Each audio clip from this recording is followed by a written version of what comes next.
ଶୁଣନ୍ତୁ ଇନ୍ ତ ରାଜନୀତି ଦଳ କେବେ କିଏ ପଡ଼ିନଥାଉଛି କେବେ କୋଉଠି ଗଠବନ୍ଧନ ହେଉଛି ଇନ୍ ଅନେକ ଷ୍ଟେଟ୍ରେ ହେଇଛି ଏବଂ ଦେଶର ମଧ୍ୟ ବିଭିନ୍ନ ଜାଗାରେ ଏହି ପ୍ରକାର ହେଇଛି କ'ଣ ନିଷ୍ପତ୍ତି ନେଇଥିବେ ମୁଁ ତ ଜାଣିନି ଗଲା ପରେ ବସିବି ଯେ କ'ଣ ହେଇଛି କ'ଣ ନାହିଁ ବୁଝାସୁଝା କରିବି। କିନ୍ତୁ ଯୋଉ ବିଜେଡି ଆପଣଙ୍କୁ ଏତେ ତଳିତଳାନ୍ତ କରିଥିଲା କଂଗ୍ରେସକୁ ଭାଙ୍ଗିବାରେ ଯୋଉ ବିଜେଡି ଅଧିକ କାର୍ଯ୍ୟ କରିଛି ସେଇ ଦଳ ସାଙ୍ଗରେ ଆପଣ ଯିବେ?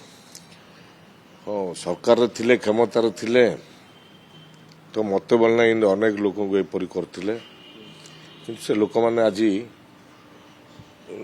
ଯେଉଁମାନେ ସଂଗ୍ରାମୀ ଯେଉଁମାନେ ଲଢ଼ୁଆ ଲୋକ ତାଙ୍କର କିଛି କରିପାରିନଥିଲେ ତାଙ୍କୁ ବିଭିନ୍ନ ପ୍ରକାର ହଇରାଣ ହରକତ କରିଥିଲେ କିନ୍ତୁ ତାଙ୍କେ ନିଜ ଦମରେ ଠିଆ ହେଇକି ଏବେ ଯାଇ ଠିକ୍ ଠାକ୍ରେ ଅଛନ୍ତି।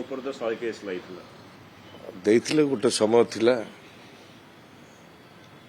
ଆପଣ ତାଙ୍କ କ୍ୟାଣ୍ଡିଡେଟ୍ ସମର୍ଥନ ଦେବେ? ଦଳ ଆମ ଦଳ କଂଗ୍ରେସ ଦଳ ଯାହା କହିବେ ଆମେ ଏକମତ ହୋଇ କାର୍ଯ୍ୟ କରିବୁ।